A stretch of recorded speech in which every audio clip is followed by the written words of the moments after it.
साथियों नमस्कार प्रणाम। दोस्तों कैसे हैं जी आप सभी लोग। उम्मीद करता हूँ आप हमेशा की तरह एकदम बढ़िया होंगे, मस्त होंगे, स्वस्थ होंगे, मंगलमय होंगे। दोस्तों मैं रमन आज फिर हाजिर हूँ एक वैल्यूबल एक बेहतरीन वीडियो को लेके, एक नई वीडियो को लेके। जी हाँ दोस्तों, आज की इस वीडियो में ना हम बात करेंगे कर्म की।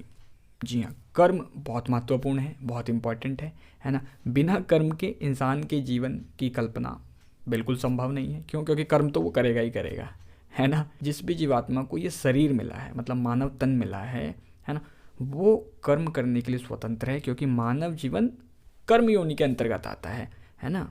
आप कर्म करने के लिए आज़ाद हो, है ना। अब कैसा कर्म करना है, अच्छा बुरा, है ना, वो आप पे निर्भर करता है। करेक्ट, बट कर्म तो करना पड़ेगा। तो दोस्तों कर्म की बात हो रही है, तो इसीलिए ये समझना भी बहुत ज़रूरी है कि भाई कर्म कैसा होना चाहिए, कौन सा कर्म अच्छा है, कौन सा कर्म बुरा है ना। हमारे कर्मों के आधार पे ही पाप पुण्य का पता चलता है हमको, राइट।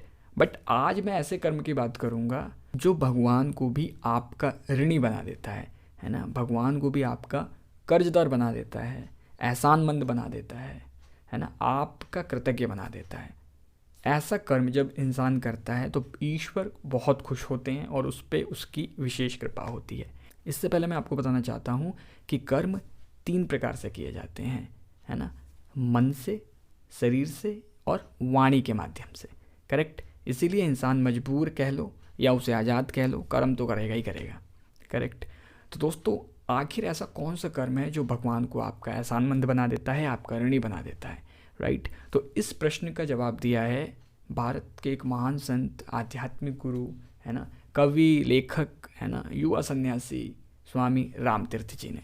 जी हाँ, इन्होंने अपने एक सुंदर कोट के माध्यम से, वचन के माध्यम से हमें एक ऐसे कर्म के प्रकार के बारे में बताया है जिस प्रकार के अंतर्गत अगर आप वैसा कर्म करते हैं तो भगवान भी आपसे बहुत खुश होता है और वो आपका कर्जदार हो जाता है।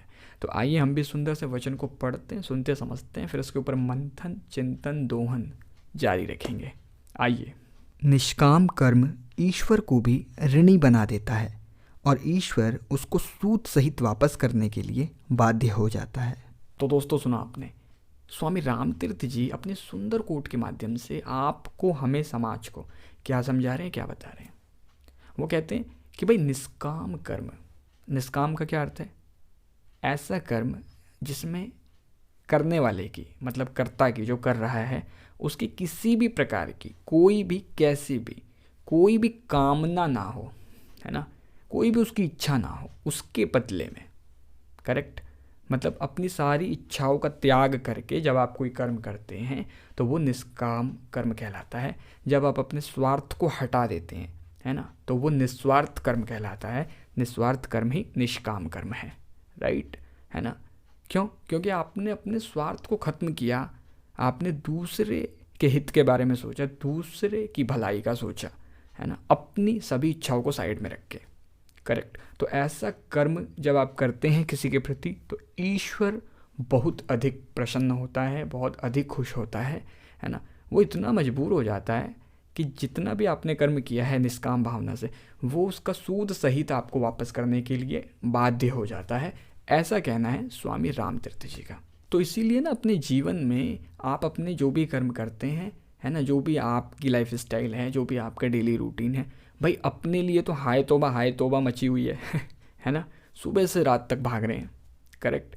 तो ये 24 घंटे के अंदर कुछ पल ऐसे भी निकालिए, कुछ काम ऐसे भी कीजिए, है ना, जो दूसरों का हित करें।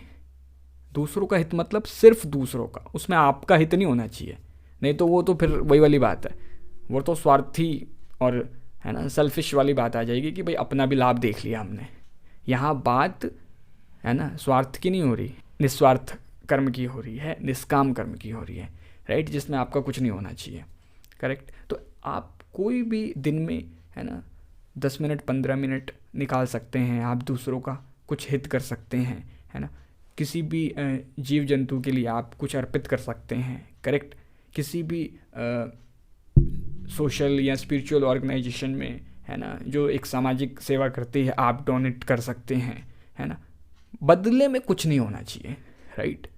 अब एक बड़ी सुंदर एक ना शायरी याद आ रही है, तो सोच रहा हूँ आपको सुनाई दूँ किसी ने कहा कि भाई लेना और देना है ना, तो व्यापार होता है। करेक्ट, लेना देना तो व्यापार होता है। कुछ दे के बदले में कुछ नहीं लिया, यही प्यार होता है कि नहीं। जब आप किसी के लिए कुछ करते हैं ना, तो अंदर से जो खुशी मिलती है भाई साहब, वो कहीं नहीं मिलेगी आपको, है ना, कहीं नहीं मिलेगी आपको, राइट। तो जब आप ऐसा कर्म करते हैं और मन से, है ना, शरीर से और वाणी से, इन तीनों को सीक्वेंस में रख के और अपनी सभी इच्छाओं, कामनाओं, सभी स्वार्थ को आप साइड में रख के जब कोई कर्म करते हैं, तो भाई साहब कमाल होता है, चमत्कार होता है, ईश्वर खुश होता है, आपके पुण्य कर्म जुड़ते चले जाते हैं, राइट। और फिर जीवन सफल होता है, तब भगवान की विशेष कृपा होती है और ईश्वर आपका ऋणी हो जाता है। तो दोस्तों इसलिए हमेशा याद रखिएगा, है ना, ऐसा कर्म अपने जीवन में ज़रूर जोड़ लीजिए, है ना, अपने जीवन का अंग इसको बना लीजिए और प्रतिदिन कुछ ना कुछ ऐसा कीजिए जिसमें सिर्फ और सिर्फ दूसरों का हित हो, दूसरों का मंगल हो, राइट। अगर आप ऐसा करते हैं तो ईश्वर आपका मंगल जरूर करेगा, वो फिक्स हो जाता है, वो निश्चित हो जाता है, बल्कि और एक्स्ट्रा भी करेगा, राइट। तो दोस्तों अगर ये वीडियो आपको थोड़ी सी भी अच्छी लगी है, हेल्पफुल, वैल्यूबल, नॉलेजेबल लगी है, आपके जीवन के किसी न किसी हिस्से को टच किया है, प्लीज़ वीडियो को लाइक जरूर कीजिए, कमेंट बॉक्स में कमेंट करके बताइए, है ना, अधिक से अधिक लोग साथ शेयर कीजिएगा। चैनल पे नए, हाँ, सब्सक्राइब जरूर कीजिए, ये फ्री ऑफ कॉस्ट है, निःशुल्क है। साथ ही साथ नोटिफिकेशन बेल को भी प्रेस करके ऑल पे सेलेक्ट जरूर कीजिए, जिससे कि मेरी सभी वीडियो की नोटिफिकेशन आप तक सबसे पहले पहुंच जाए, प्रतिदिन पहुंच जाए। बिकॉज मैं आप सभी के लिए प्रतिदिन पढ़ते एवरीडे कोई ना कोई श्लोक, दोहा, चौपाई, संत महापुरुषों की किसी न किसी वाणी या वचन के माध्यम से कोई ना कोई लर्निंग, सीख, सबक लेके आता रहता हूँ। तो दोस्तों आज की वीडियो में बस इतना ही, अभी दे दीजिए इजाज़त। कल फिर मुलाकात होगी आपसे रात्रि 10:45 पर एक नई वीडियो, नई सीख, नई समझ के साथ। नमस्कार।